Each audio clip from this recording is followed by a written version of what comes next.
హృదయపూర్వకంగా నమస్కారం. ఈరోజు ప్రెస్ మీట్ ఏర్పాటు చేయడానికి ఒక ప్రత్యేకమైనటువంటి కారణం,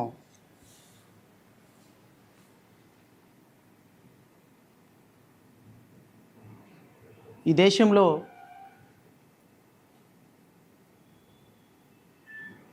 రాజ్యాంగంలో ఉన్నటువంటి 3 ప్రధానమైన అంగాల్లో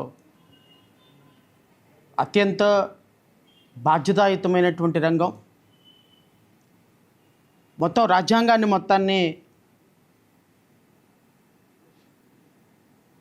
కాపాడాల్సినటువంటి బాధ్యతని భుజానికి ఎత్తుకొని 80 సంవత్సరాల భారతదేశంలో, స్వతంత్ర భారతదేశంలో ఎప్పటికీ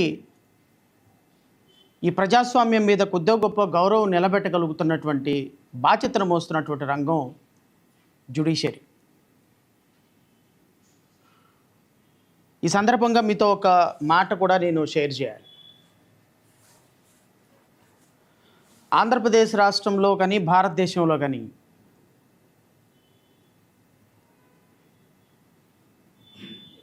అత్యంత గొప్పగా గౌరవించుకున్నటువంటి వ్యక్తి ఏపీజే అబ్దుల్ కలాం.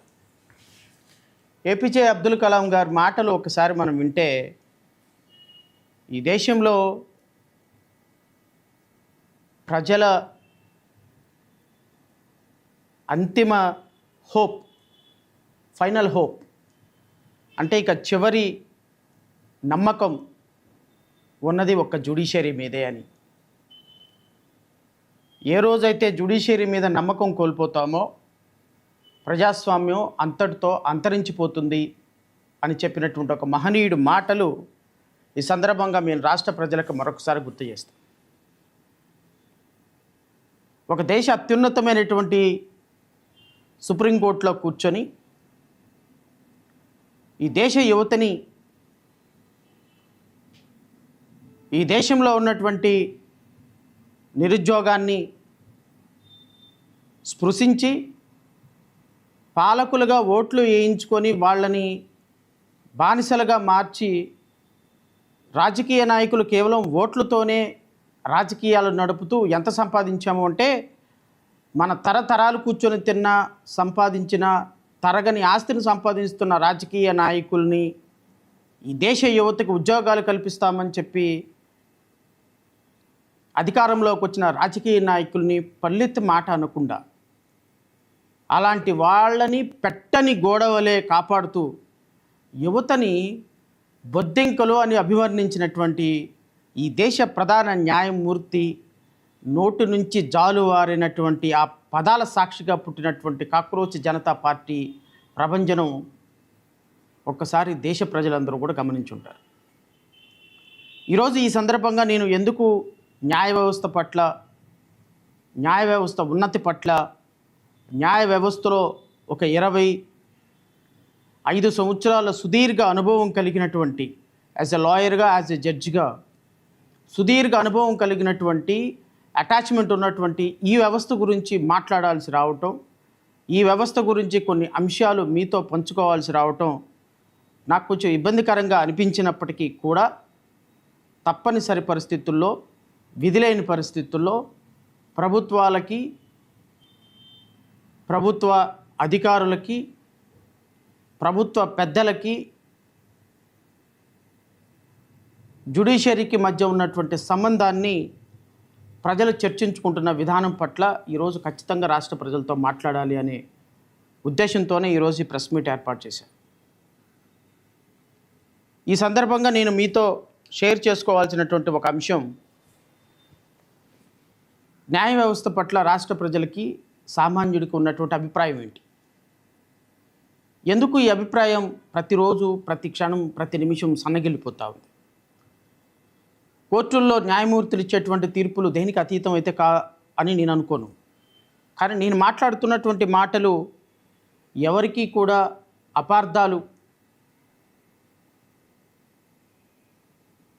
నేను ఆపాదించటం లేదు. కానీ న్యాయ వ్యవస్థ స్వయం ప్రతిపత్తిని మాత్రం నిందిస్తున్న, సందేహిస్తున్నటువంటి ప్రజల తరపున కొన్ని ప్రశ్నలు అడగాల్సినటువంటి బాధ్యత నాకు ఉంది కాబట్టి సో ఈ ప్రశ్నలు నేను న్యాయ వ్యవస్థ తరపున, సామాన్యుడి తరపున న్యాయ వ్యవస్థలో జరుగుతున్నటువంటి కొన్ని అంశాలని ప్రశ్నించాల్సిన బాధ్యత ఉంది కాబట్టి ప్రశ్నిస్తున్నాను.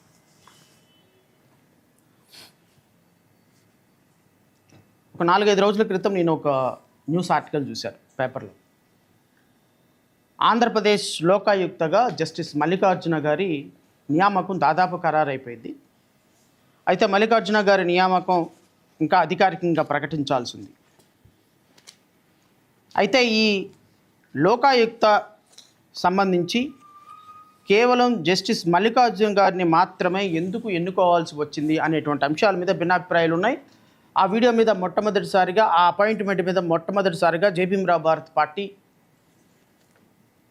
అధ్యక్షుడిగా నా ఒపీనియన్ రాష్ట్ర ప్రజలకి చెప్పాను. దాని మీద సందేహాలు కొన్ని విషయాల్లో నేను రాష్ట్ర ప్రజలతో పంచుకున్నాను. సరే, ఆ భిన్నాభిప్రాయాల మీద చాలామంది ప్రజాస్వామ్యవాదులు, కొంతమంది మీడియా సోదరులు, కొంతమంది న్యాయవాదులు కూడా భిన్నాభిప్రాయాలు వ్యక్తం చేసి ఉండొచ్చు. That is my opinion. So మిగతా వాళ్ళ ఒపీనియన్ని నేను తప్పు పట్టాల్సిన అవసరం నాకు లేదు. కానీ మా పార్టీ పరంగా, నా పరంగా మేము తీసుకున్నటువంటి విధానపరమైనటువంటి నిర్ణయం, జ్యుడిషియరీ ఎప్పటికీ ఇండిపెండెంట్గా ఉండాలి. ఇండిపెండెంట్గా ఉండటం మాత్రమే కాదు, ఉన్నట్టు సామాన్యుడికి ఆ ఇంప్రెషన్ కూడా ఇవ్వాలి. So justice not only to be done, it seems to be done. న్యాయం జరగటం కాదు, జరిగినట్టు కూడా కనిపించాలి రాష్ట్ర ప్రజలకి, దేశ ప్రజలకి, మరి ముఖ్యంగా సామాన్యుడికి. ఈ విధమైనటువంటి అపనమ్మకం, ఈ విధమైనటువంటి నమ్మకం కోల్పోయిన రోజున నువ్వు తాడి చెట్టు కింద కూర్చొని నిజంగా పాలు తాగుతున్నా దాన్ని ఇంకొక విధంగా తీసుకోవాల్సిన పరిస్థితి ఉంటుంది అని నేను మేధావులకి, విద్యార్థులకి,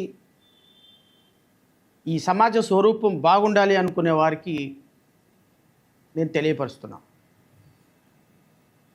నా అభిమతం, ఒక న్యాయమూర్తిగా పనిచేసి నేను ఒక న్యాయవాదిగా పనిచేస్తున్నటువంటి ప్రస్తుత తరుణంలో జ్యుడిషియరీలో నాది ఒక ఫ్యామిలీ, జ్యుడిషియరీలో నేను ఒక పార్ట్ కాబట్టి ప్రతి అంశం మీద ఒపీనియన్ ఎక్స్ప్రెస్ చేసే హక్కు ఒక న్యాయవాదిగా నాకు ఉంది అని అయితే మాత్రం ఈ ప్రెస్ మీట్ సాక్షిగా రాష్ట్ర ప్రజలకు తెలియజేస్తూ, things should not be taken as a take it granted.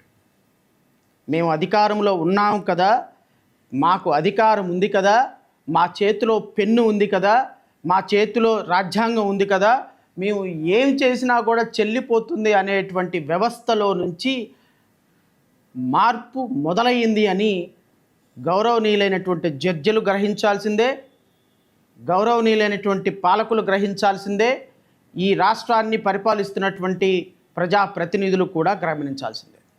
దానికి ప్రత్యక్ష ఉదాహరణ మొన్న జంతర్ మంతర్లో జరిగినటువంటి యువత నుంచి వచ్చినటువంటి ఒక ప్రవాహం లాంటి ఉద్వేగం. ఒక ప్రధాన న్యాయమూర్తి చేత క్షమాపణ చెప్పించినటువంటి దేశ యువత ప్రతి అంశాన్ని నిశితంగా గమనిస్తుంది అన్న అంశాన్ని మాత్రం ఈ దేశంలో రాజ్యాంగాన్ని పరిరక్షిస్తున్నటువంటి న్యాయమూర్తుల దగ్గర నుండి ప్రతి పాలకుడు గమనించాలి అని నేను కోరుతున్నాను. నా చేతిలో పవర్ ఉంది, నేను ఏ జడ్జిమెంట్ అయినా ఇచ్చేయచ్చు. నా చేతిలో పవర్ ఉంది, నేను ఏ జడ్జికైనా పదవి ఇచ్చేయచ్చు. నా చేతిలో పవర్ ఉంది, మా చేతిలో ఏమైనా రాసేసుకోవచ్చు, రాజ్యాంగాన్ని మేము ఎలాగైనా మడత పెట్టచ్చు అని మీరు అనుకుంటే, ఒక రోజున ఈ దేశంలో యువతకి, సామాన్యులకి, న్యాయవాదులకి ఈ వ్యవస్థ మీద నమ్మకం కోల్పోయిన రోజున ఈ వ్యవస్థలో ఏ ఒక్కటి కూడా మిమ్మల్ని రక్షించలేదు. తరిమి యువత మిమ్మల్ని పొలిమేరలు దాటేదాకా కొట్టే రోజులు అతి త్వరలోనే ఉంటాయి. ఎందుకు అంటే కాక్రోచ్ జనతా పార్టీ మొన్న జంతర్ మంతర్లో చేసినటువంటి దీక్ష పెద్ద విషయం ఏం కాదు. అక్కడ జరిగినటువంటి దీక్ష గురించి ఒక్కసారి ఈ ప్రపంచమే నివ్వెరపోయింది. కాబట్టి న్యాయ వ్యవస్థలో జరిగేటువంటి పరిణామాలని, న్యాయ వ్యవస్థలో జరుగుతున్నటువంటి అంశాలని ప్రజలు చాలా నిశితంగా గమనిస్తున్నారు అని పాలకులు కూడా గుర్తించాలి అని నేను మనస్ఫూర్తిగా కోరుకుంటున్నాను. నా బాధ, నా ఆలోచన, నా మాట ఈ రాష్ట్రంలో, ఈ దేశంలో వ్యవస్థలుగా పనిచేయాలి. సామాన్యుడికి న్యాయం జరగాలి. ఓటేసి గెలిపించినందుకు చంద్రబాబు నాయుడు గారు నిజాయితీగా, నిష్పక్షపాతంగా పరిపాలన చేయాలి. ఒక జడ్జిగా రాష్ట్రపతి ఈ దేశంలో ఎవరికీ లేని అధికారాన్ని ఒక జడ్జి గారికి ఇచ్చినప్పుడు ఆ జడ్జి గారు ప్రమాణం చేసి తాము చేసేటువంటి డ్యూటీస్లో నిజాయితీగా, నిష్పక్షపాతంగా ఉంటాను అని చెప్పినటువంటి మాటకు కట్టుబడి ఉండాలి అనేది నా భావన తప్ప వారికి ఏదో ఆపాదించాలి అనే ఉద్దేశం కాదు అని నేను మీ ద్వారా రాష్ట్ర ప్రజలకు తెలియజేస్తున్నాను. చాలామంది మేధావుల రూపంలో ఉన్నటువంటి కుహానా మేధావులు నేను లోకాయుక్తకి స్పందించిన తర్వాత చాలామంది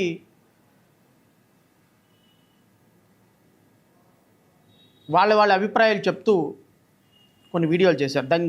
దాని జోలికి వెళ్ళను.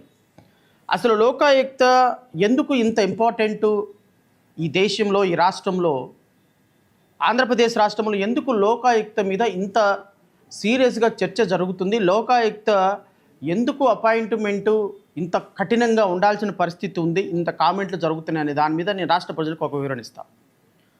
లోకాయుక్త యాక్టు 1983 సంవత్సరంలో వచ్చినటువంటి ఈ లోకాయుక్త యాక్టు, లోకాయుక్త చైర్మన్, లోకాయుక్తగా ఉన్నటువంటి వ్యక్తి ఎంత పవర్ఫుల్ పోస్ట్ అంటే అది section 2 sub class 3, the guilty of corruption, lack of integrity in his capacity as such public servant. Public servant means in the case of minister, chief secretary or secretary, the chief minister. In the case of member of the house, state legislative, the speaker of the legislative assembly as the case may be, chairman of the legislative council. In the case of any public servant, such authority as may be prescribed. Corruption includes anything made punishable under Chapter 9 of the Indian Penal Code 1960 or under the Prevention of Corruption Act 1988 as amended from time to time. The government means the state of Andhra Pradesh. Minister means a member of other than House of Chief Minister of the Council of Minister of the state of Andhra Pradesh and includes a deputy chief minister, minister or state, deputy minister or a parliamentary secretary. Andhra Pradesh రాష్ట్రంలో corruption జరిగిన, ఏదైనా మంత్రిత్వ శాఖలో integrity సమస్యలు వచ్చినా, మినిస్టర్కి సంబంధించి, principal సెక్రటరీలకు సంబంధించి, legislative council ఎమ్మెల్సీలకు సంబంధించి, ఎమ్మెల్యేలకు సంబంధించి ఎక్స్క్లూజివ్గా వీళ్ళ మీద వచ్చే కరప్షన్ని డీల్ చేయడానికి ఏర్పాటు చేసినటువంటి ఒక అత్యున్నతమైనటువంటి ఇండిపెండెంట్ వ్యవస్థలో ఈ Lokayukta. It's not easy job అండి. రాష్ట్ర ప్రజలు కూడా గమనించాలి. ఎవరో ఒకళ్ళని లోకాయుక్తగా ఏమించేస్తే వాళ్ళు ఏదో పబ్లిక్ రిసీవ్ తీసుకుంటే ఇటు పక్క నుంచి ఇటు వస్తే, ఇటు పక్క నుంచి ఇటు వస్తే వెళ్ళిపోతే కాదు. లోకాయుక్తకి హయ్యెస్ట్ ఇంటిగ్రిటీ ఉంది. లోకాయుక్త మినిస్టర్ల మీద, ఎమ్మెల్యేల మీద, ఎమ్మెల్సీల మీద, ప్రజాప్రతినిధుల మీద వచ్చేటువంటి ప్రతి కరప్షన్ ఎలిగేషన్ని, ప్రిన్సిపల్ సెక్రటరీ మీద, లేకపోతే సెక్రటరీల మీద, ఐఏఎస్లు, ఐపీఎస్ల మీద వచ్చేటువంటి ప్రతి కరప్షన్ ఎలిగేషన్ని, ప్రతి ఇంటిగ్రిటీ ఎలిగేషన్ మీద నిష్పక్షపాతమైన, నిజాయితీ అయినటువంటి విచారణ చేసి వాళ్ళని సస్పెండ్ చేయమనో వాళ్ళ మీద రికమెండ్ చేసేటువంటి ఒక అత్యున్నతమైనటువంటి వ్యవస్థ. ఈ అత్యున్నతమైనటువంటి వ్యవస్థకి ఇంతకుముందు వరకు ఎవరు రికమెండ్ చేసేవాళ్ళు అంటే 2024 ముందు ఆంధ్రప్రదేశ్ రాష్ట్ర చీఫ్ జస్టిస్ రికమెండేషన్ తోటి గవర్నర్ అపాయింట్ చేసేవాడు. 2019 వరకు కూడా. 2019లో ఈ చట్ట సవరణ చేసి ప్రధాన న్యాయమూర్తి ఆర్ హైకోర్టు జస్టిస్, అంటే హైకోర్టు ప్రధాన న్యాయమూర్తి లేదా న్యాయమూర్తి స్థాయి వ్యక్తిని లోకాయుక్తగా నియమించేటువంటి చట్ట సవరణ జరిగింది. ఈ 2024 ఆంధ్రప్రదేశ్ రాష్ట్రంలో జరిగినటువంటి చట్ట సవరణలో నేను ఎందుకు ఇంత కన్సర్న్గా నేను మీ అందరితోటి చెప్పే ప్రయత్నం చేస్తున్నాను అంటే, ఆంధ్రప్రదేశ్ రాష్ట్రానికి సంబంధించినంత వరకు ఈ లోకాయుక్త 2024లో జరిగినటువంటి చట్ట సవరణ ద్వారా ఆంధ్రప్రదేశ్ రాష్ట్రంలో లోకాయుక్తని ఎంపిక చేసుకునేటువంటి అవకాశం ఈ లోకాయుక్తకు సంబంధించినటువంటి ఒక కమిటీని ఏర్పాటు చేశారు. ఈ కమిటీలో ఉండేవాళ్ళు ఎవరు అంటే ముఖ్యమంత్రి గారు chairperson number 1, number 2 Lok Sabha speaker శాసనసభ speaker, number 3 legislative council chairperson, number 4 ఒక మంత్రి. ఈ కమిటీ 2024 చట్టం ద్వారా ఏర్పాటు చేసినటువంటి సెర్చ్ కమిటీ కానీ లేకపోతే సెలక్షన్ కమిటీలో ఒక మంత్రి గారిని గౌరవనీయులైనటువంటి ముఖ్యమంత్రి గారు వంగలపూడి అనిత గారిని కమిటీ మెంబర్గా వేశారు. వంగలపూడి అనిత గారిని కమిటీ మెంబర్గా వేసిన సందర్భంలో అసలు లోకాయుక్త చట్టం ప్రకారం ఒక మంత్రి గారి ఎలిగేషన్ మీద, ఒక మంత్రి మీద వచ్చేటువంటి ఎలిగేషన్ మొత్తాన్ని కూడా ఆ శాఖకు సంబంధించినటువంటి ఎలిగేషన్ మీద ఎంక్వైరీ చేయగలిగినటువంటి పూర్తి అధికారాలు ఉన్న లోకాయుక్తకి అదే మంత్రిత్వ శాఖ ఎంపిక కమిటీలో మెంబర్గా ఉంటే దాన్ని ప్రాపర్ అమెండ్మెంట్ అందామా, లేకపోతే నిజమైనటువంటి నిజాయితీ అనేటువంటి ఎంపిక విధానం అందామా? లోకాయుక్తగా నేను ఒక మంత్రి గారు తప్పు చేస్తే ఆ మంత్రి గారిని మంత్రివర్గంలోంచి తీసేయండి, ఆ మంత్రి గారి పిఏ తప్పు చేశాడు, మంత్రి గారి సెక్రటరీ తప్పు చేశాడు, హోమ్ సెక్రటరీ తప్పు చేశాడు, ప్రిన్సిపల్ సెక్రటరీ హోమ్ తప్పు చేశాడు, డీజీపీ తప్పు చేశాడని నేను వాళ్ళని రికమెండ్ చేసి వాళ్ళని డిస్మిస్ చేయండి, రిమూవ్ చేయండి అని చెప్పేసి రికమెండేషన్స్ ఇవ్వగలిగినటువంటి స్థాయిలో ఉన్నటువంటి లోకాయుక్త అదే కమిటీ మెంబర్లో వంగలపూడి అనిత గారి మినిస్ట్రీ కూడా ఎంపిక కమిటీలో ఉంటే ఆ ఎంపిక కమిటీని నిజాయితీగా నిష్పక్షపాతంగా ఎంపిక కమిటీ చేసిందందమా? రేపొద్దున ఇదే కమిటీ వంగలపూడి అనిత ఉన్నటువంటి కమిటీ రేపొద్దున లోకాయుక్తని ఎంపిక కమిటీలో ఉంది. రేపొద్దున ఇదే కమిటీలోకి ఇదే లోకాయుక్త ఎవరైతే జస్టిస్ మల్లికార్జున అపాయింట్ కాబడ్డారో ఈ జస్టిస్ మల్లికార్జున దగ్గరికి ఒక లోకాయుక్త హోమ్ డిపార్ట్మెంట్ కంప్లైంట్లు వెళ్తే యాజ్ ఆన్ టుడే లోకాయుక్తలో 7,600 కంప్లైంట్లు పెండింగ్ ఉన్నాయి. 7,600 కంప్లైంట్లో 2,000 రమారమి 2,000 కంప్లైంట్లు ఎగ్నెస్ట్ హోమ్ డిపార్ట్మెంట్. ఏ హోమ్ డిపార్ట్మెంట్కి హోమ్ మినిస్టర్గా ఉన్నటువంటి వంగలపూడి అనితాన్ని తీసుకొచ్చి ఆ కమిటీలో మెంబర్గా పెట్టి అతన్ని ఎంపిక చేస్తే రేపొద్దున లోకాయుక్త అయినటువంటి ఆయన ఏ విధంగా వంగలపూడి అనిత హోమ్ మినిస్టర్ డిపార్ట్మెంట్లో వాళ్ళ మీద యాక్షన్ తీసుకోమని రికమెండ్ చేస్తారు? రాష్ట్ర ప్రజలు రేపొద్దున అడిగితే ఏం సమాధానం చెప్తారు? గవర్నమెంట్ నిజాయితీగా నిష్పక్షపాతంగా ఈ ఎంపిక విధానాన్ని చేసిందని అనాలా?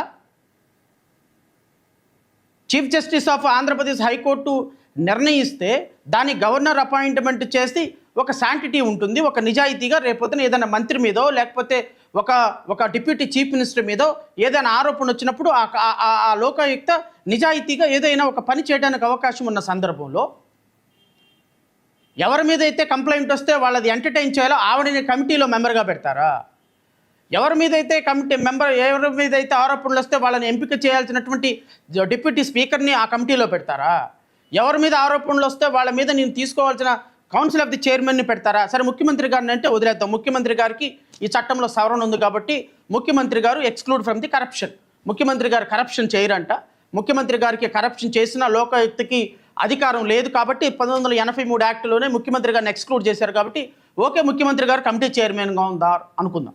కానీ ఏ విధంగా వంగలపూడి అనిత ఈ కమిటీలో మెంబర్గా ఉంటుంది?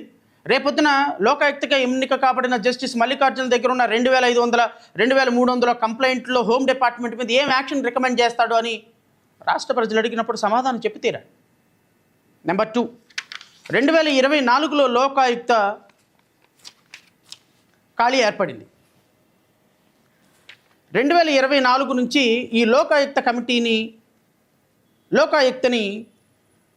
ఈ 2.5 సంవత్సరాలు కూడా ఈ కూటమి ప్రభుత్వం ఫిల్ చేయాలి. ఈ లోకాయుక్త చట్టానికి సవరణ చేసి దీనికి గౌరవ ముఖ్యమంత్రి గారిని, గౌరవ స్పీకర్ని, గౌరవ చైర్మన్ ఆఫ్ ది లెజిస్లేటివ్ కౌన్సిల్ని and the honourable Vangalapudi Anitha గారిని మెంబర్లుగా పెట్టిన తర్వాత, సెలక్షన్ కమిటీలో పెట్టిన తర్వాత 2 సంవత్సరాల నుంచి ఆ లోకాయుక్త పోస్టుని ఫిల్ చేయకుండా జస్టిస్ మల్లికార్జున గారు రిటైర్డ్ అయిన తర్వాత ఒక 3 నెలలో 4 నెలలో గ్యాప్ ఇచ్చి జస్టిస్ మల్లికార్జున గారిని లోకాయుక్తకి రికమెండ్ చేశారు. ఈయన రికమెండ్ చేయటం కాను చట్టాన్ని సవరణ చేశారు. చట్టాన్ని సవరణ చేసి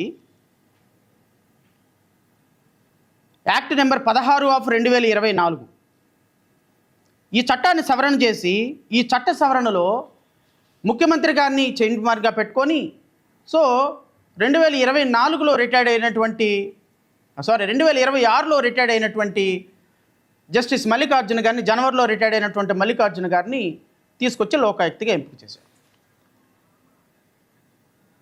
లోకాయుక్తగా ఎంపిక చేయబడటానికి చట్టంలో ఉన్నటువంటి సవరణ ప్రకారం ఫస్ట్ ఆ చట్ట సవరణలో ఉన్నటువంటి అంశాలను బట్టి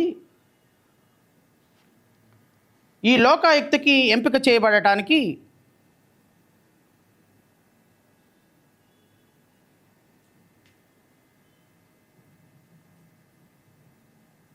రెండు ప్రధానమైనటువంటి క్వాలిఫికేషన్స్ ఉన్నాయి. నెంబర్ 1, ఈ must be A chief justice of any high court. ఒక ప్రధాన న్యాయమూర్తి లేదా న్యాయమూర్తి. ఆంధ్రప్రదేశ్ రాష్ట్రంలో ప్రధాన న్యాయమూర్తులు, యాక్టింగ్ చీఫ్ జస్టిస్లుగా పనిచేసినటువంటి వ్యక్తులు లేరా? 2024కి ముందో లేకపోతే 2024 తర్వాత జస్టిస్ మల్లికార్జున గారితో అనుకున్నాం. పాపం జస్టిస్ మల్లికార్జున గారు ఆయన ఎవరో నేను చెప్తున్నారు. ఆయన ఛానల్ పేరు ఏదో గుణపం సోద ఏదో ఉంది, గుణపం సోద గుండు సూదో. ఈ ఛానల్కి సంబంధించినటువంటి ఆయన చెప్తున్నాడు, అద్భుతమైనటువంటి జస్టిస్ చేశారంట. ఆయన అద్భుతమైనటువంటి తీర్పులు ఇచ్చినారంట.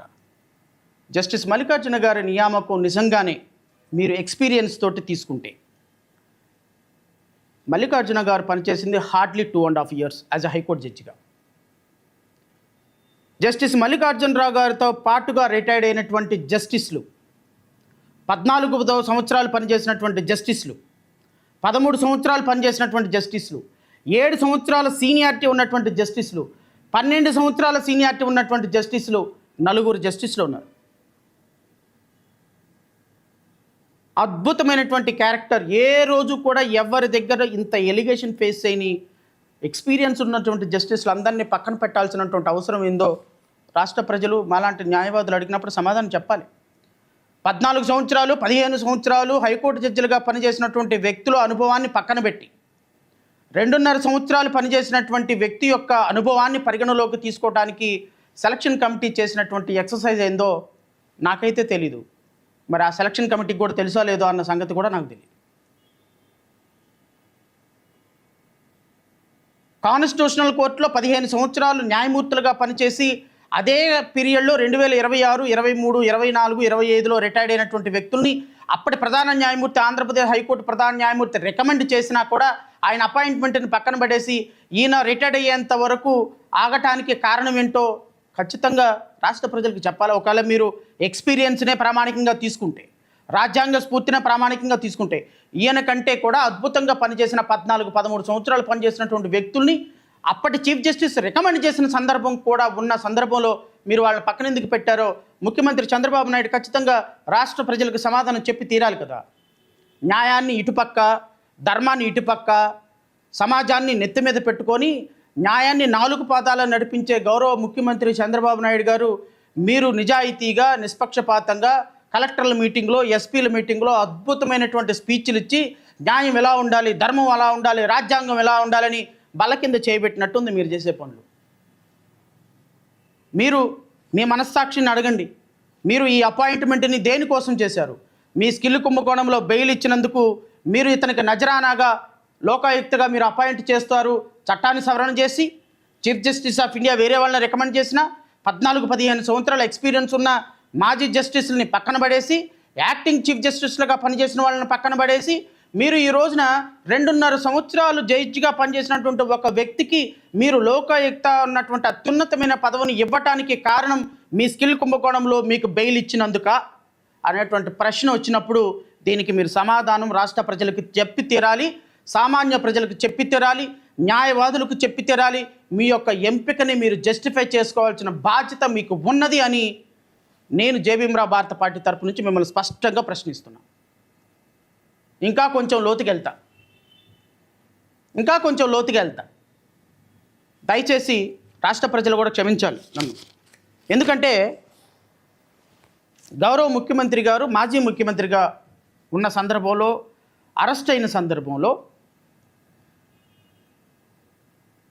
మేబీ నేను మాట్లాడినటువంటి మాటకి కట్టుబడి ఉన్నాననే మాట కూడా ఈ మీడియా సాక్షిగా చెప్తున్నా. ఈ సో కాల్డ్ జస్టిస్ మల్లికార్జున దగ్గరికి ఈయన రిటైర్డ్ అవ్వడానికి ఒక 7 నెలలు 9 నెలల ముందు ఒక పిటిషన్ వచ్చింది. ఆ పిటిషను గౌరవ ఉప ముఖ్యమంత్రి పవన్ కళ్యాణ్ వాలంటీర్లకు సంబంధించి వీళ్ళందరూ వాలంటీర్స్ని, అంటే నేను ఎందుకు ఈ వ్యక్తుల్ని అపాయింట్ చేస్తారు అని చెప్పడానికి ఒక ఉదాహరణ. బికాస్ నేనే ఆ కేసు ఆర్గ్యూ చేశాను కాబట్టి నాకున్న పర్సనల్ ఎక్స్పీరియన్స్ని నేను మీ ద్వారా షేర్ చేసుకుంటాను. ఈ సోకాల్డ్ కాబోయేటువంటి లోకాయుక్త, లోకాయుక్త ఇంకొక 9 నెలల్లో ఈయన రిటైర్డ్ అవుతారనగా ఆయన దగ్గరికి ఆయన కర్మగాలు ఒక పిటిషన్ వేశాను నేను. ఆ petition criminal revision case. Pawan Kalyan మీద కేసు పెడితే గత ప్రభుత్వం ఆ కేసుని జిల్లా కోర్టు కొట్టేస్తే విత్డ్రా చేసుకుంటే ప్రాసిక్యూషన్, దాని మీద కొంతమంది వాలంటీర్లు హైకోర్టులో క్రిమినల్ రివిజన్ కేసు వేస్తే ఆ క్రిమినల్ రివిజన్ కేసు ఆయన దగ్గరికి వెళ్ళింది. మొదటి రోజు ఆర్గ్యుమెంట్ మొదలుపెట్టే రోజున ఆ పిటిషన్ చూడగానే ఒక్కసారిగా మొత్తం ముఖంలో రూపురేఖలు మొత్తం మారిపోయినాయి. ఒక పక్క నేను ఆర్గ్యుమెంట్ చెప్పడానికి సిద్ధంగా ఉన్నా, ఒక పెద్ద పబ్లిక్ ప్రాసిక్యూటర్ ఆర్గ్యుమెంట్ చెప్పడానికి తటపాయిస్తున్నారు. ఇది కోర్టు హాల్లో జరిగింది కాబట్టి నేను వ్యక్తిగతంగా షేర్ చేసుకుంటున్నా. ఈ పిటిషన్ చూడగానే ఈ పిటిషన్ నేను ఇప్పుడు వినను, 2 వారాలు దీనికి వాయిదా వేస్తాను అన్నాడు. నేను అన్నాను, వినండి, నేను రెడీగానే ఉన్నాను, I'm ready to argue the case. అంటే మీరు లాయర్లు అండి, మీరు చదువుకొని వస్తారు, మేము చదువుకోవాలి కదా, మాకు చాలా పనులు ఉన్నాయి, మీ ఒక్క కేసే ఉందా నాకు, నేను ఇంటికి వెళ్ళి చదువుకొని 2 వారాల తర్వాత వింటానన్నాడు. సరే గౌరవ న్యాయమూర్తి కదా, మేమేం మాట్లాడటానికి లేదు, సరే 2 వారాల తర్వాత వింటారులే అని నేను మెదలకుండా సరే అండి మీ ఇష్టం అని చెప్పి వాయిదా వేయించుకున్నాను. 2 వారాల తర్వాత మళ్ళీ కేసు బెంచ్ మీదకి వచ్చింది. మళ్ళీ బెంచ్ మీదకి వచ్చిన తర్వాత నేను మొన్న వేరే పనులు బట్టి చదవలేదు, ఇంకొక 2 వారాలు వాయిదా తీసుకున్న తర్వాత నేను కేసు వింటాను అన్నాడు. మరి జస్టిస్ కదా, ఏం మాట్లాడటానికి లేదు, తమరి ఇష్టం అండి అన్నాం. మళ్ళీ 2 వారాల తర్వాత కేసు వచ్చింది. పబ్లిక్ ప్రాసిక్యూటర్ మీకు ఏమన్నా సమయం కావాలా దీంట్లో చదువుకొని రావటానికని జడ్జి గారే పబ్లిక్ ప్రాసిక్యూటర్ వైపు తిరిగి సమయం కావాలంటే తీసుకో, నేను ఒక 2 వారాలు సమయం ఇస్తాను, 2 వారాలు సమయం ఇచ్చారు. మళ్ళీ 2 వారాల సమయం, మళ్ళీ 3వ వారం, మళ్ళీ 3వసారి కేసు వచ్చింది. ఒక నెలలో 2 నెలల వ్యవధిలో 2 వారాలు 4వసారి కేసు వచ్చింది. నేను వదలటంలా ఈ ఫైల్ వస్తుంది, ఆయన ఏం సమాధానం చెప్పలేకపోతున్నాడు. చివరికి సరే వింటానండి, వినమన్నాడు, చెప్పమన్నాడు. నేను ఆర్గ్యుమెంట్ స్టార్ట్ చేసిన తర్వాత పబ్లిక్ ప్రాసిక్యూటరు దీని మీద నాకు ఇంకా ఎనలైటన్ కావాలి, జడ్జిమెంట్లు ఏమైనా ఉంటే తీసుకొని రండి, ఈ కేసు ఎలా కొట్టేయాలో, పవన్ కళ్యాణ్ అన్అఫీషియల్ రెస్పాండెంట్గా ఉన్న కారణంగా ఈ కేసుని ఎలా కొట్టేయాలో నేను పబ్లిక్ ప్రాసిక్యూటర్ జడ్జిమెంట్లు తెస్తే వింటాను అని ఈ కేసుని మళ్ళీ 4 వారాలకు వాయిదా వేశాను. మళ్ళీ 4 వారాల తర్వాత ఈ కేసు వచ్చింది. పబ్లిక్ ప్రాసిక్యూటర్ జడ్జిమెంట్లు తీసుకొచ్చి ఇచ్చారు. నేను అప్పటికే నా కౌంటర్ జడ్జిమెంట్లు నేను రెడీ చేసి పెట్టినా. ఎందుకండి ఇంకో 5 నెలల్లో రిటైర్డ్ అయిపోతాం, మాకెందుకు ఇలాంటివన్నీ, ఇది నేను తర్వాత చూసి చెప్తానులేండి. ఇది ఒక హైకోర్టు జస్టిస్ యొక్క attitude for the sake of a deputy chief minister who was arrayed as a unofficial respondent. ఒక న్యాయమూర్తి, ఒక highest authority of Indian constitution, ఒక పవన్ కళ్యాణ్ అనేటువంటి ఒక వ్యక్తికి నోటీసులు ఇవ్వటానికి కూడా గజ వణికిపోయేటువంటి పరిస్థితుల్లో న్యాయ వ్యవస్థ ఉంటే ఏమని కేసులు ఇస్తామండి? ఏమని సామాన్యుడికి ఈ న్యాయ వ్యవస్థ మీద నమ్మకం కలుగుద్దండి?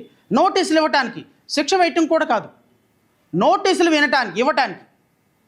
అన్ఫార్చునేట్ సిచ్యువేషన్ ఏంటి అంటే, ఆ రోజు ఆ బండిల్ తీసుకొని పదే వస్తుంది రిజిస్ట్రీకి వెళ్తే అని ఆ బండిల్ తీసుకొని జడ్జి గారి ఛాంబర్లో పెట్టుకొని 7 నెలల తర్వాత రిటైర్డ్ అయిన తర్వాత ఆ బండిల్ తీసి రిజిస్ట్రీకి ఇచ్చి వెళ్ళిపోయినారు. This is how an attitude of a judge, particularly justice Mallikarjuna. నేను ఇంకా కొంచెం ఎక్స్టెండ్కి వెళ్తాను. ఈ మల్లికార్జున గారు చెప్పినటువంటి అంశమే నేను మీకు వినిపించిన తర్వాత వెళ్తాను. ఒక డిస్టిక్ మున్సిఫ్గా అంటే మెజిస్ట్రేట్గా అయినటువంటి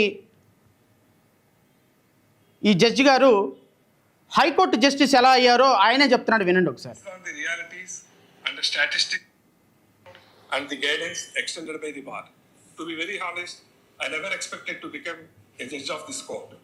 Based on the realities and the statistics prevailing at that time, I believed I would retire as a judge, as a district judge. That perception changed due to the initiative of the Honorable the then Chief Justice of India, Sri N.V. Ramana Garu, during whose tenure nearly 220 judges. మళ్ళీ ఒకసారి నేను వినిపిస్తా. గౌరవ న్యాయమూర్తి గారు retired అయ్యేటప్పుడు చెప్పింది ఏంటి అంటే, నేను రిటైర్డ్ అయ్యే డిస్ట్రిక్ట్ జడ్జిగానే రిటైర్డ్ అవుతానని నేను అనుకున్నాను. ఎందుకంటే నాకంటే కొన్ని వందల మంది సీనియర్ ఆఫీసర్లు ఉన్నారు. హైకోర్టు జడ్జికి ఎలివేట్ అవ్వడానికి కొన్ని వందల మంది సీనియర్ ఆఫీసర్లు ఉన్న సందర్భంలో నేను డిస్ట్రిక్ట్ జడ్జిగానే రిటైర్డ్ అవుతాననుకున్న సందర్భంలో ది గ్రేట్ మాజీ justice chief justice of India NV Ramana గారి సౌజన్యంతో నేను నా డిస్ట్రిక్ట్ జడ్జి క్యాడర్ నుంచి హైకోర్టుకు రావడానికి ఆయన చేసిన కృషి, ఆయన రికమెండేషను నాకు ఎంతగానో ఉపయోగపడి నన్ను ఏపీ హైకోర్టు జస్టిస్గా రికమెండ్ చేసినటువంటి ఎన్వి రమణ గారికి కృతజ్ఞతలు తెలుపుతున్నాను. నేను అసలు ఏ రోజు సీనియారిటీని వల్ల నేను అవ్వలా. నేను సీనియారిటీ లేకపోయినా, అప్పుడున్న స్టాటిస్టిక్స్, అప్పుడున్న పరిస్థితులు లేకపోయినా నన్ను తీసుకొచ్చి హైకోర్టు జస్టిస్గా చేసినటువంటి ఎన్వి రమణ గారి రుణం ఎప్పటికీ తీర్చుకోలేనని వారి నోటు నుంచి వారు చెప్పినటువంటి మాటలు నేను మరొకసారి వినమని కోరుతున్నాను. And the guidance extended by the bar. To be very honest, I never expected to become a judge of this court. Based on the realities and the statistics prevailing at that time, I believed I would retire as a judge, as a district judge. That perception changed due to the initiative of the Honorable the then Chief Justice of India, Sri N.V. Ramana Garu, during whose tenure nearly 220 judges. అది NV Ramana గారి సౌజన్యంతో ఈయన అప్పుడున్న statistics are reality. He won't become a high court judge, but however he was elevated. చాలామందిని ignore చేసి ఇతను ఎలివేషన్లోకి తీసుకున్నారు. మరి ఆ కృతజ్ఞత ఉండాలి కదా. ఆ కృతజ్ఞతలో భాగంగానే నేను ఈ పదాలకి చాలా కట్టుబడి ఉన్నా. ప్రాబబ్లీ గవర్నమెంట్ ఎలా తీసుకుంటుందేమో నాకు తెలియదు, కానీ గౌరవ ముఖ్యమంత్రి చంద్రబాబు నాయుడు గారి బెయిల్ పిటిషన్ రిజర్వ్ అయిన తర్వాత ఏపీ హైకోర్టులో ఈ బెయిల్ ఇవ్వాలా వద్దా అనే సందర్భంలో సమాలోచనలు జరిపినటువంటి జస్టిస్ ఎన్వి రమణ, ఈ సమాలోచనలకి ప్రత్యక్ష సాక్షిగా ఉన్నటువంటి justice Duppala Venkataramana, rain tree apartments దగ్గర చేసిన సమాలోచనలు, సుదీర్ఘమైనటువంటి సమాలోచనలు ఈ బెయిల్ ఇవ్వటానికి కారణమైంది అనేటువంటి స్పష్టమైనటువంటి ఆరోపణ చేయటానికి నేనేం సందేహించటంలా. నేను నా వీడియోలో కూడా చాలా స్పష్టంగా చెప్పాను. నేను ప్రభుత్వాన్ని కూడా డిమాండ్ చేస్తున్నా, సిబిఐని డిమాండ్ చేస్తున్నా, సుప్రీంకోర్టు జస్టిస్ని సుప్రీంకోర్టు కొలిజియాన్ని కూడా నేను డిమాండ్ చేస్తున్నా. చంద్రబాబు నాయుడు గారి బెయిల్ రిజర్వ్ అయిన దగ్గర నుంచి ఆయనకి బెయిల్ వచ్చేంత వరకు justice Mallikarjuna CDR details investigation చేయాలి అని నేను డిమాండ్ చేస్తున్నా. Justice Duppala Venkataramana, justice NV Ramana mobile phones, justice Mallikarjuna mobile phones ఒకే లొకేషన్లో ఉన్నాయా లేవా, రెయిన్ ట్రీ హోటల్ దగ్గర, రెయిన్ ట్రీ పార్క్ అపార్ట్మెంట్స్ దగ్గర ఉన్నాయా లేవా, అక్కడ మాట్లాడారా లేరా, బెయిల్కి సంబంధించినటువంటి డిస్కషన్ కొనసాగిందా లేదా, వీళ్ళ ముగ్గురు సిడిఆర్ డీటెయిల్స్, వీళ్ళ ముగ్గురు mobile numbers, locations, tower locations investigation చేయవలసిందిగా నేను మా పార్టీ నుంచి డిమాండ్ చేస్తున్నాను. మీరు నిజాయితీగా, నిష్పక్షపాతంగా ఈ అపాయింట్మెంటు బెయిల్కి క్విడ్ ప్రోకో కాదు ఈ అపాయింట్మెంటు అని చంద్రబాబు నాయుడు భావిస్తే, ఈ నిజాయితీగా, నిష్పక్షపాతంగా సెంట్రల్ బ్యూరో ఆఫ్ ఇన్వెస్టిగేషన్ చేత ఈ ఇన్వెస్టిగేషన్కి మీరు ఆర్డర్ చేయించగలిగే సాహసం మీరు చేస్తే ఎంత దూరమైనా వెళదాం. దీన్ని ఇంకా, ఈ అపాయింట్మెంట్ని ఇంకా మీరు ఇలాగే కొనసాగించాలి అని మీరు నిర్ణయిస్తే, ఒకవేళ మీరు ఈ అపాయింట్మెంట్ని అంగీకరిస్తే జస్టిస్ మల్లికార్జున గారు ఈ వీడియో చూసిన తర్వాత అపాయింట్మెంట్కి అంగీకరిస్తారని నేనైతే అనుకోవటంలా. ఒకవేళ మీరు అపాయింట్మెంట్కి అంగీకరిస్తే ఇంకా లోతుకి వెళ్ళాల్సి వస్తుంది. ఇంకా లోతుకు వెళ్ళాల్సి వస్తుంది. ఖచ్చితంగా మా పార్టీ వీధి వీధిలో వాడవాడలో పోరాటానికి పిలుపునిస్తుంది. మేము ఎంత దూరం వెళ్ళటానికైనా సిద్ధం. ఎందుకంటే we want an independent judiciary, we want an independent institutions నిజాయితీగా నిష్పక్షపాతంగా పనిచేయాలి. ఇన్స్టిట్యూషన్స్లో ఉన్నటువంటి వ్యక్తులు ఆయన సీఎం కదా, ఈయన పిఎం కదా, ఈయన డిప్యూటీ సీఎం కదా అని వారు నోటీసులు వేయటానికే భయపడిన ఈయన రేపొద్దున లోకాయుక్తకి ఏం జస్టిస్ చేస్తాడని అడుగుతున్నాను నేను. చంద్రబాబు నాయుడు బెయిల్ ఇవ్వటానికి సమాలోచనలు జరిపినటువంటి ఈ వ్యక్తి ఏ విధంగా రేపొద్దున ఈ రాష్ట్ర ప్రజలు ఒక ఎమ్మెల్యే మీద, ఒక మినిస్టర్ మీద, లేకపోతే ఒక డిప్యూటీ స్పీకర్ మీద, డిప్యూటీ చీఫ్ మినిస్టర్ మీద కంప్లైంట్ చేస్తే మీరు ఇన్వెస్టిగేషన్ చేస్తారని అడుగుతున్నాం. అంటే మీ చేతిలో పవర్ ఉంది కాబట్టి, మేము జస్టిస్లం కాబట్టి ఎవడ మాట్లాడటానికి లేదు, అదేమన్నా కంటెంప్ట్ ఆఫ్ ది కోర్ట్ ఒకటి వాడతారని అనుకుంటే ప్రజలు ఖచ్చితంగా తిరగబడతారు. గుర్తుపెట్టుకోండి. ఇప్పుడున్న ప్రజెంట్ చీఫ్ జస్టిస్ని బహిష్కరించి పడేశారు. ఏ ఒక్కళ్ళు కూడా మా ఇన్స్టిట్యూషన్స్లకు అడుగు పెట్టడానికి అవకాశం లేదని విద్యార్థులు నిర్ణయం తీసుకున్నారు. మీ న్యాయ వ్యవస్థ ఏమి దానికి అతీతం కాదు, మీరు జస్టిసుల సీట్లో కూర్చున్నంత దానికి అతీతం అని మాత్రం మీరు అనుకోవద్దు అనేది నా హంబుల్ రిక్వెస్ట్. గౌరవం అనేది మీరు ప్రవర్తించే విధానం పట్ల గౌరవం ఉంటుంది. ఒక జస్టిస్ ఏమో మీరు మెరిట్స్ మీద ఆర్గ్యుమెంట్ చెప్పొద్దు అని, మెయింటైనబిలిటీ మీద ఆర్గ్యుమెంట్ చెప్పమని మెరిట్స్ మీద 400 పేజీల జడ్జిమెంట్ రాస్తారు ఇంకొకళ్ళు. అరే వాట్ ఈస్ దిస్? ప్రజలు గమనిస్తున్నారు అనుకోవటం లేదా?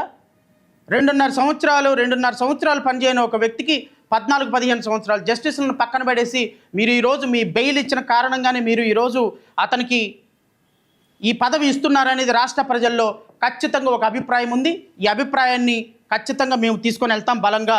దీని మీద ప్రభుత్వం ఇంకా ముందుకెళ్తే నేను ఇంకా ముందుకెళ్లాల్సి వస్తుంది.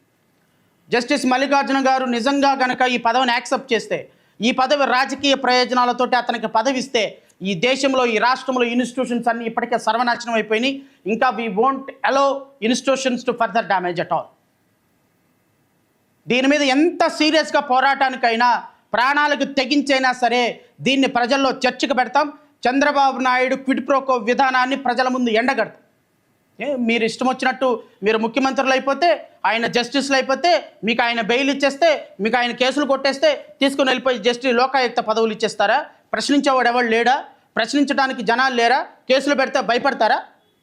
మీరు కేసులు పెడితే భయపడతారు అనుకుంటారా? పెట్టండి, ఎన్ని కేసులు పెడతారు చూద్దాం. నేను కూడా I'm also ready to face what ever the consequences. ప్రజలు గమనిస్తున్నారు, ప్రజాస్వామ్యం గమనిస్తుంది, విద్యార్థులు గమనిస్తున్నారు, సోషల్ మీడియా గమనిస్తుంది. ఇంత దుర్మార్గంగా కళ్ళకి కట్టినట్టు కళ్ళకి కట్టి పిల్లి పాలు తాగుతూ ఎవరు చూడటం లేదు, కళ్ళగంతలు కొట్టుకొని పాలు తాగుతున్నట్టు ఉంది మీ విధానం. అబ్బో అబ్బో అని మీ మీడియా ద్వారా ప్రచారం చేయించుకోవటం వాస్తవం ఎప్పటికీ కూడా వాస్తవమే. When is truth is truth, when everybody stood against it, when false is false, when everybody stood for it. నిజాయితీగా మీరుంటే ఖచ్చితంగా నిజాయితీగా పనులు జరుగుతాయి. మీరేమో లోపాయకారుల ఒప్పందాలు చేసుకోవటం, జ్యుడిషియరీ వ్యవస్థ మొత్తాన్ని కరప్ట్ చేసి పడేసిన ఇప్పటి ముఖ్యమంత్రి ఏం వ్యవస్థల గురించి మాట్లాడతారు? అసలు మీరు కాన్స్టిట్యూషనల్ పోస్ట్లో కూర్చొని వ్యవస్థల గురించి మాట్లాడే అర్హత మీకుందా ముఖ్యమంత్రి చంద్రబాబు నాయుడికి? దీన్ని మొత్తాన్ని మానిటర్ చేస్తున్నటువంటి లోకేష్, మీరు భావి ముఖ్యమంత్రి ఎలా అవుతారండి? ఈ విధంగా వ్యవస్థను మొత్తాన్ని కరప్షన్ చేసి 164 సీట్లు మీకు ఇచ్చింది మీరు వ్యవస్థలను కరప్షన్ చేయడానికా? వ్యవస్థలను కరప్షన్ చేయడానికి మీకు అధికారం వచ్చిందా? చివరిగా దీని మీద జైభీమరావు భారత్ పార్టీ చాలా క్లియర్ స్టాండ్తో ఉంది. జస్టిస్ మల్లికార్జున అపాయింట్మెంటు గనక లోకాయుక్తగా జరిగితే సిడిఆర్ డీటెయిల్స్ బయట పెట్టాల్సిందే. 3 ఒకే లొకేషన్లో ఉన్నారో లేదో తెలియాల్సిందే. ఎవరెవరు మాట్లాడారు, ఎలా మాట్లాడారు, మీ ఫోన్ నెంబర్లతో సహా బయటికి రావాల్సిందే. ఇది జరిగేంత వరకు మాత్రం we will take it forward to any extent. Number 2, ఈ మధ్యకాలంలో గౌరవ ముఖ్యమంత్రి గారు ఒక పవర్ పాయింట్ ప్రజెంటేషన్ ఇచ్చారు. ఏమని ప్రజెంటేషన్ ఇచ్చారయ్యా? పవర్ పాయింట్ ప్రజెంటేషన్ అంటే ఆంధ్రప్రదేశ్ రాష్ట్రం అప్పుల్లో కూరుకుపోయింది, వస్తున్నటువంటి జీతాలు, వస్తున్నటువంటి ఇన్కమ్ అంట సగం 90% అంట ఉద్యోగస్తుల జీతాలకే వెళ్ళిపోతున్నాయంట. ఈ రాష్ట్రంలో పాపం డబ్బులు లేవంట. ఈ రాష్ట్రంలో వచ్చేటువంటి ప్రతి రూపాయి ఖర్చులకు అయిపోతున్నాయి అంట. ఎలా చేయాలి, ఏం చేయాలని గుండెలు బాధేసుకుంటున్నారు. ఈ గౌరవ ముఖ్యమంత్రి గారు 2022-23లో జైల్లో ఉన్నప్పుడు వీరికి సిద్ధార్థ లూథ్రా అనేటువంటి ఒక సీనియర్ అడ్వకేటు విజయవాడ వచ్చి ఈ కేసులన్నీ ఆర్గ్యూ చేశారు. హైకోర్టులో ఆయనే ఆర్గ్యూ చేశాడు, జిల్లా కోర్టులో ఆయనే ఆర్గ్యూ చేశాడు, సుప్రీంకోర్టులో ఆయనే ఆర్గ్యూ చేశాడు. సిద్ధార్థ లూథ్రా గారు పాప ఆ రోజుల్లో బాగా కష్టపడ్డారు, అయిపోయింది. వ్యక్తిగతంగా ఆయన సీనియర్ కౌన్సిల్ కాబట్టి చంద్రబాబు నాయుడు గారు ఎంత డబ్బులైనా ఇచ్చుకోమనండి, ఆయన దగ్గర ఉన్నటువంటి 6 లక్షల కోట్లలో 1,00,000 కోట్లు ఇచ్చుకోమనండి, నాకైతే ఏం అభ్యంతరం లేదు. ఎందుకంటే ఆయన లాయరు, ఆయన క్లయింట్, ఆయన ఎంత డబ్బులు ఇచ్చుకుంటే నాకేంటి, మనకేంటి, రాష్ట్ర ప్రజలకేంటి, మాకేం సంబంధం లేదు. ఆ విషయంలో నేను వారిని ఏం తప్పు పట్టడం. కానీ ముఖ్యమంత్రి గారు అధికారంలోకి వచ్చిన తర్వాత ఆంధ్రప్రదేశ్ రాష్ట్ర ప్రభుత్వ ఖజానా నుంచి కొన్ని కోట్ల రూపాయలు సిద్ధార్థ లూథ్రాకి ఎందుకు ఇస్తున్నారు అని రాష్ట్ర ప్రజలు అడగదలుచుకున్నారు. దానికి సమాధానం చెప్పండి చాలు. మీ కేసులను ఆర్గ్యూ చేసినందుకు మీరు వ్యక్తిగతంగా డబ్బులు ఇచ్చారా? Very good, we don't mind at all, because it is your money and is being a senior counsel is entitle whatever he entitle. కానీ రాష్ట్ర ప్రజల సొమ్ము నుంచి మీరు నిన్న చాలా గొప్పలు చెప్పారు కదా, పవర్ పాయింట్ ప్రజెంటేషన్ ఇచ్చి అద్భుతంగా రాష్ట్ర ప్రజల ఇన్కమ్ మొత్తం పోతుంది, రాష్ట్ర ప్రజలు ఇబ్బంది పడుతున్నారు, ఎంప్లాయీస్కి జీతాలకు వెళ్ళిపోతున్నాయి, అసలు రాష్ట్రంలో ఏ విధంగా పరిస్థితులు ఉంటే ఎలా ముందు తీసుకెళ్ళాలంటే చాలా ఇబ్బంది పడిపోతున్నారు కదా. మరి ఇలాంటి పేమెంట్స్ జరిగితే రాష్ట్ర ఆర్థిక పరిస్థితి కుదేలవక ఏం జరుగుతుందండి? అమరావతి పనులన్నీ మీ సామాజిక వర్గం వాళ్ళకి దోచిపెట్టేశారు. ఓకే, ఎవరైతే మీకు బెయిల్స్కి చేశారో వాళ్ళకి పదవులు ఇస్తున్నారు, ఎవరైతే మీ కేసులు ఆర్గ్యూ చేస్తున్నారో వాళ్ళకి కోట్ల రూపాయలు ఆంధ్రప్రదేశ్ రాష్ట్ర ఖజానా నుంచి ఇస్తున్నారు.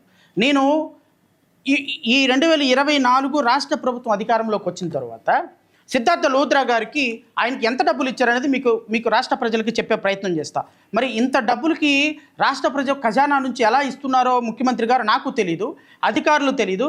బట్ దీని మీద ఖచ్చితంగా ఒక న్యాయ విచారణ జరగాలి. మేము కూడా ఆల్రెడీ హైకోర్టులో ఫైల్ చేసాం కేసు. హైకోర్టులోకి వచ్చిన తర్వాత నేను ఖచ్చితంగా కంప్లీట్ డీటెయిల్స్ వివరిస్తా. ప్రస్తుతానికి ప్రాథమికమైన సమాచారం ఇస్తా. సిద్ధార్థ లూథ్రా గారికి అండి జీవో ఆర్టీ నెంబర్ 474 డేటెడ్ 28/3/2025 ఈ జీవో ద్వారా అండి ఇతనికి 2,86,00,000 రూపాయలు ప్రొఫెషనల్ ఫీ కింద ఇచ్చారు. 2,86,00,000 రూపాయలండి.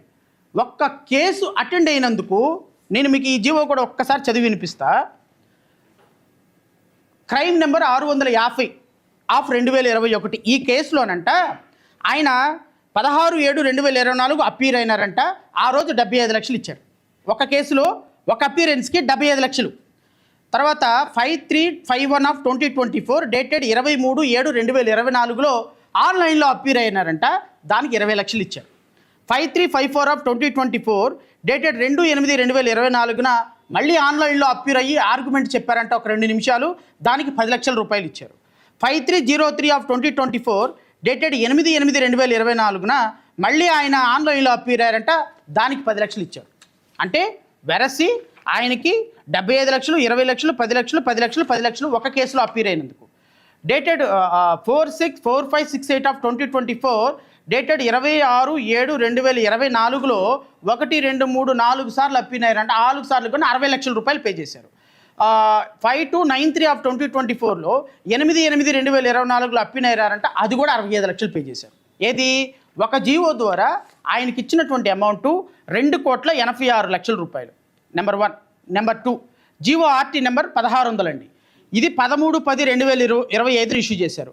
ఇందాక జీవోనేమో 28/3/2025, ఇదేమో 13/10/2025. ఈ జీవో ద్వారా 2,86,00,000 రూపాయలు మళ్ళీ రిలీజ్ చేశారు సిద్ధార్థ లూథ్రా గారికి. జీవో ఆర్టీ నెంబర్ ఇందాకటి 2,86,00,000 రూపాయలు ఒక జీవో, మళ్ళీ 2,86,00,000 రూపాయలు రెండో GO. GO RT number 1625 dated 17/10/2025న 1,81,00,000 రూపాయల 50,000 రూపాయలు రిలీజ్ చేశారు. ఇవన్నీ ఎందుకండి?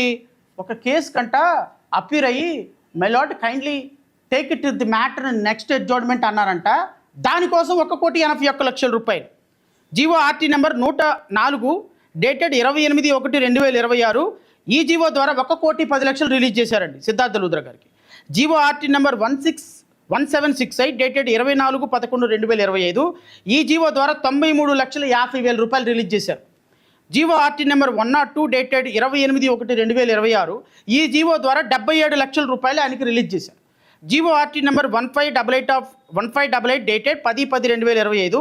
ఈ జీవో ద్వారా 60 లక్షల రూపాయలు రిలీజ్ చేశారు. GO RT number 1557 dated 1/10/2025. ఈ జీవో ద్వారా 66 లక్షల రూపాయలు రిలీజ్ చేశారు. GO RT number 1610 dated 15/10/2025. ఈ జీవో ద్వారా 55 లక్షల రూపాయలు రిలీజ్ చేశారు. GO RT number 659 dated 26/5/2026. ఈ జీవో ద్వారా 33 లక్షల రూపాయలు రిలీజ్ చేశారు. GO RT number 658 of dated 26/5/2026. ఈ జీవో ద్వారా 11 లక్షల రూపాయలు రిలీజ్ చేశారు. GO RT number 525 dated 1/5/2026. An amount of rupees 11 lakhs was released. GO RT number 521 dated 30/4/2026. ఈ జీవో ద్వారా 22 లక్షల రూపాయలు రిలీజ్ చేశారు. GO RT number 520 dated 30/4/2026. ఈ జీవో ద్వారా 33 లక్షలు రిలీజ్ చేశారు. చదువుతుంటే నాకే రొప్పి వస్తుంది. మరి జీవోలు ఇష్యూ చేయడానికి వీళ్ళకి అసలు సిగ్గు శరం ఏమన్నా ఉందా?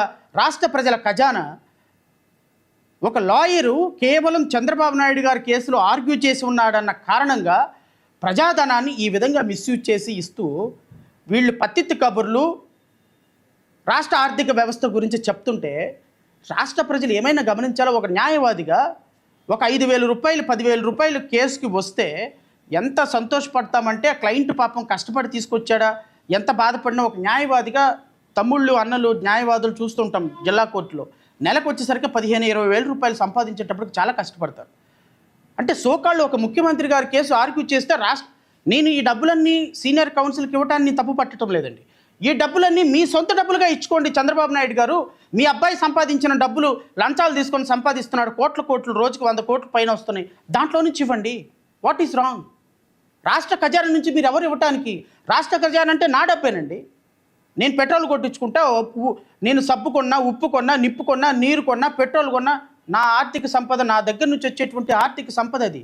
ఒక రిక్షా అన్న ఒక సబ్బు కొంటే, వాళ్ళ పాప ఒక పేస్ట్ కొంటే, వాళ్ళ పాపని ఒక స్కూల్లో చదివిస్తే అక్కడికి వచ్చేటువంటి కట్టేటువంటి పన్నుల్లో నుంచి ఇతనికి పన్నులు వెళ్తున్నాయి, డబ్బులు వెళ్తున్నాయి.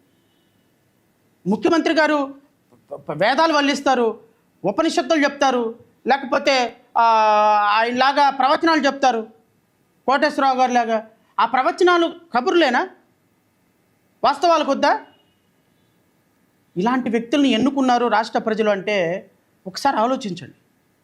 రాష్ట్ర ప్రజల డబ్బుని ఇలాగ పప్పు బెల్లాల్లాగా పంచుతుంటే ఎవరు మాట్లాడాలి? మాట్లాడాల్సిన ప్రతిపక్షం ఏమో రాజకీయాలు చేసుకుంటూ కూర్చుంటుంది. వాస్తవాలు మరుగున పడిపోతున్నాయి. ప్రజలు విఘ్నులైనటువంటి ప్రజలు, మేధావులు, సమాజ స్వరూపం బాగుండాలనుకునే వాళ్ళు ఆలోచించండి. ఇది మన డబ్బు, ప్రతి రూపాయి అకౌంటబుల్. ఎన్టీ రామారావు గారు వారి కారుకి, ప్రభుత్వం అధికారికంగా వాడే కారుకి టైర్లు ఎరిగిపోయినాయంట. టైర్లు ఎప్పిస్తుంటే ఎందుకంటే కొత్త టైర్లు ప్రభుత్వ ఖజానా నుంచి ఆ టైర్ బటనింగ్ చేయించి మళ్ళీ వేయించండి, అదే వాడుకుందామన్నారంట. ₹1 ప్రభుత్వ ఖజానా నుంచి మాజీ ముఖ్యమంత్రి ఎన్టీ రామారావు గారు ఖర్చు పెట్టాలి అంటే అంత సిస్టమేటిక్గా ఉండేవాళ్ళంట. That would be the attitude of a chief minister. ఇదే అండి. జీవో ఆర్టీ నెంబర్ 210 డేటెడ్ 27/2/2026 ద్వారా 33 లక్షలు. జీవో ఆర్టీ నెంబర్ 103 డేటెడ్ 28/1/26 ద్వారా 5,50,000. జీవో ఆర్టీ నెంబర్ 1811 డేటెడ్ 1/12/2025 ద్వారా మరలా 33 లక్షలు. జీవో ఆర్టీ నెంబర్ 1767 డేటెడ్ 24/11/2025 ద్వారా 22 లక్షలు. జీవో ఆర్టీ నెంబర్ 1624 డేటెడ్ 17/10/2025 ద్వారా 22 లక్షలు. జీవో ఆర్టీ నెంబర్ 1602 డేటెడ్ 13/10/2025 ద్వారా 15,50,000 రూపాయలు. జీవో ఆర్టీ నెంబర్ 1601 డేటెడ్ 13/10/2025 ద్వారా 11 లక్షలు. జీవో ఆర్టీ నెంబర్ 1593 డేటెడ్ 10/10/2025 ద్వారా 11 లక్షలు. జీవో ఆర్టీ నెంబర్ 1592 డేటెడ్ 10/10/2025 ద్వారా 27,50,000. జీవో ఆర్టీ నెంబర్ 1558 డేటెడ్ 1/10/2025 ద్వారా 16,50,000. జీవో ఆర్టీ నెంబర్ 1547 డేటెడ్ 26/9/2025 ద్వారా 11 లక్షలు. జీవో ఆర్టీ నెంబర్ 1542 డేటెడ్ 26/9/2025 ద్వారా 77,50,000. జీవో ఆర్టీ నెంబర్ 1536 డేటెడ్ 25/9/2025 ద్వారా 11 లక్షలు. జీవో ఆర్టీ నెంబర్ 1387 డేటెడ్ 22/8/2025 ద్వారా 53 లక్షలు.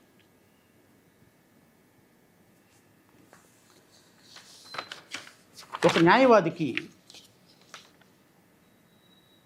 ఇన్ని కోట్ల రూపాయల డబ్బు ప్రజాధనాన్ని ఇస్తూ మీరు ఏం జస్టిఫికేషన్ చేసుకుంటున్నారో రేపు హైకోర్టులో చెప్పండి. జై భీమ్రావ్ భారత్ పార్టీ స్పష్టంగా ప్రకటిస్తుంది, జ్యుడిషియరీలో అకౌంటబిలిటీ ఉండాలి, జ్యుడిషియరీలో పొలిటికల్ ఇంటర్ఫిరెన్స్ తక్కువ ఉండాలి,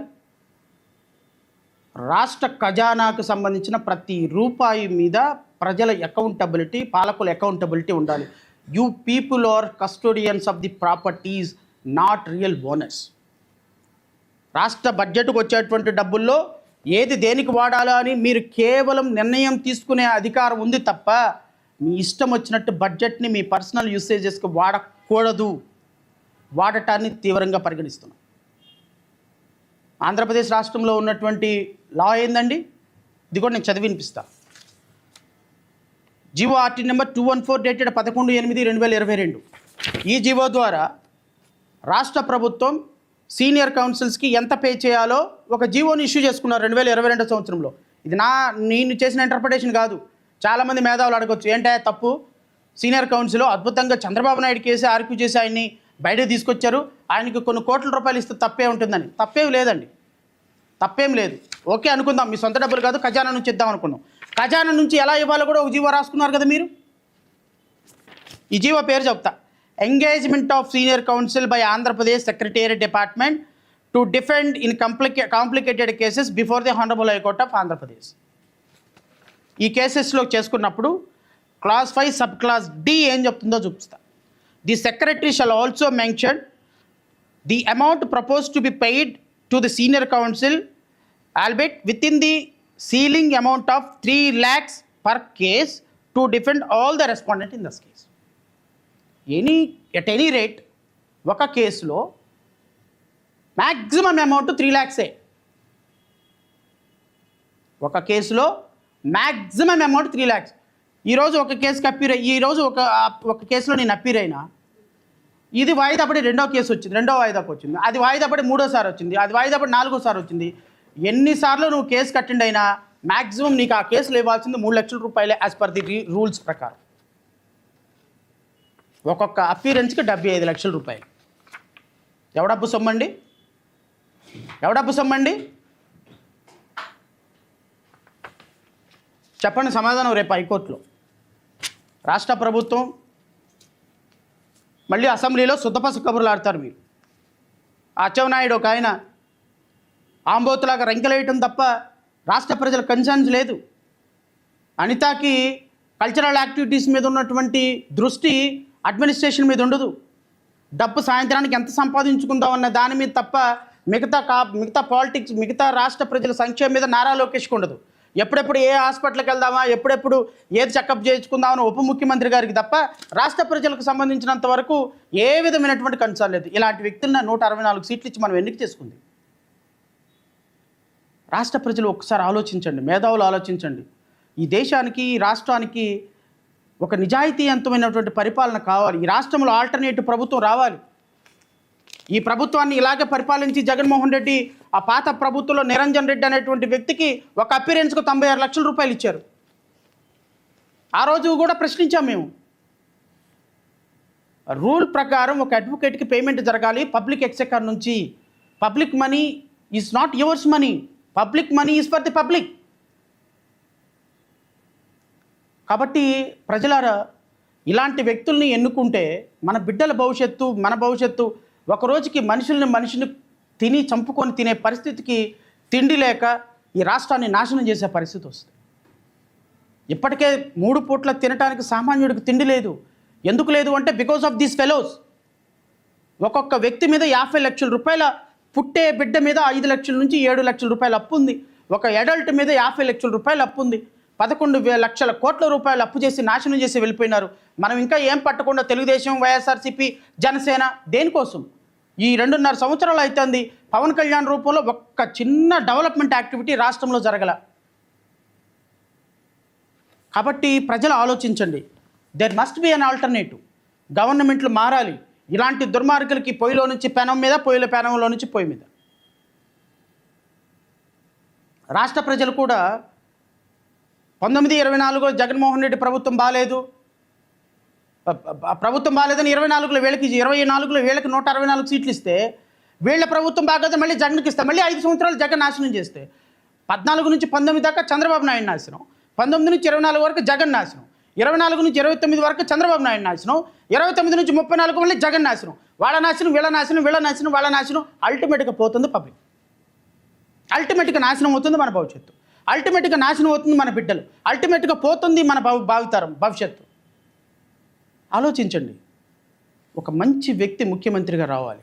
ఇలాంటి దుష్టులు కులాలకి, మతాలకి, సాంప్రదాయాలకి ఎంత దోచుకున్నామంటే, చంద్రబాబు నాయుడు దోచుకోబట్టే కదా కేసులు వచ్చింది, జగన్మోహన్ రెడ్డి దోచుకోబట్టే కదా కేసులు వచ్చింది. వాళ్ళే నిజాయితీకి పరిపాలిస్తే జడ్జిలను కొనాల్సిన అవసరం ఏముంది, లాయర్లను పెట్టుకోవాల్సిన అవసరం ఏంది, న్యాయస్థానాలకు రావాల్సిన అవసరం ఏముంది? ఒరిస్సాలో నితీష్ కుమార్ ఇలాంటి వాళ్ళందరూ కోర్టులకు ఎక్కుతున్నారా? ఇలాంటి వాళ్ళందరూ డబ్బు మీద యావతోటికి 25 సంవత్సరాలు ముఖ్యమంత్రిగా పనిచేసిన బిజు పట్నాయక్ లాంటి వ్యక్తులు ఏ రోజు ముఖ్యమంత్రి అయ్యారో ఎవరికి తెలియదు ఈ రాష్ట్రం దేశంలో. ఒక్క కేసు ఎదుర్కోలేదు వాళ్ళు. ఎందుకు అంటే డబ్బు మీద ఆశ లేదు వాళ్ళకి. ఇంత జరిగినప్పటికీ కూడా మమతా బెనర్జీ మీద ఎందుకు కేసు లేదు? ఇంత బీజేపీ టార్గెట్ చేస్తున్నా కూడా మమతా బెనర్జీ ఆస్తి ఇప్పటికి 15 లక్షల రూపాయలు మాత్రమే. That would be the integrity of a chief minister. So ప్రజలు కూడా, నేనేదో చెప్తున్నాను మా పార్టీ చెప్తుందని కాకుండా విజ్ఞతతోటి ఆలోచించమని, విజ్ఞతతోటి ఆలోచించి ఓటేయమని, ప్రజల సపోర్టు ఇలాంటి విషయాల్లో నిజాయితీగా జస్టిస్ నీడ్స్ జస్టిస్ అనే క్యాంపెయిన్ జరగాలి రాష్ట్రంలో. మేము ఒక స్లోగన్ బయటకు తీసుకొచ్చాం, జస్టిస్ నీడ్స్ జస్టిస్. దీన్ని ప్రతి ఒక్కళ్ళు షేర్ చేయాలి, లైక్ చేయాలి, కామెంట్ చేయాలి. దీన్ని ఒక ఉద్యమంలాగా తీసుకెళ్తే తప్ప వ్యవస్థలు మారవు. లేదులే మేము హ్యాపీగా కూర్చుంటామంటారా, అది ప్రజల నిర్ణయం. కానీ జస్టిస్ నీడ్స్ జస్టిస్. ఇలాగ జస్టిస్ చేయాల్సినటువంటి వ్యక్తులే వాళ్ళు ఈ రకంగా రాజకీయ నాయకులకి లొంగిపోయి తీర్పులు ఇస్తుంటే రేపు సామాన్యుడు ఏ విధంగా, ఏ హోప్ తోటి కోర్టుకు వెళ్తాడండి? ఏ హోప్ తోటి ఒక మినిస్టర్ మీద, లోకాయుక్తకి మినిస్టర్ల మీద కంప్లైంట్లు వస్తాయి, నా భూమి ఆక్రమించుకున్నాడండి ఆ మంత్రి గారు, అతని మీద యాక్షన్ తీసుకోమని వస్తుంది.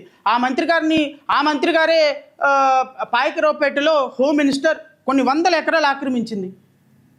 అక్కడ ఉన్నటువంటి మైనింగ్ వాళ్ళకి, అక్కడ ఉన్నటువంటి వాళ్ళందరి దగ్గర నెలకి 25-30 లక్షల రూపాయలు ఒక్కొక్కళ్ళ దగ్గర డబ్బులు తీసుకుని వాళ్ళకి పర్మిషన్ ఇచ్చింది. వీళ్ళ మీద రేపొద్దున నేను లోకాయుక్తగా కంప్లైంట్ చేస్తే, ఆల్రెడీ హైకోర్టులో ఒక పబ్లిక్ ఇంట్రెస్ట్ లిటిగేషన్ 100 కోట్ల రూపాయలకు చేతులు మారైన ఒక పబ్లిక్ ఇంట్రెస్ట్ లిటిగేషన్ నడుస్తోంది.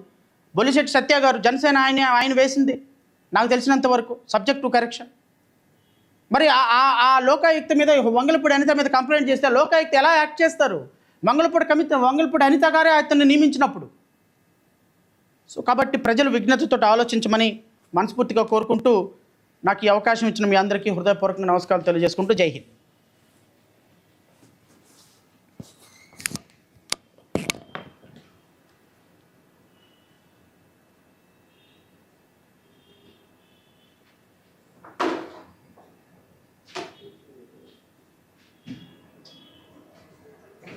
Thank you. ఏందా ఎవరే ఇక్కడ పెట్టింటే బుద్ధి జ్ఞానం లేకపోతే సరిగాని క్యాలెండర్లు పెడతారు అక్కడ, అంబేద్కర్ క్యాలెండర్లు తీ.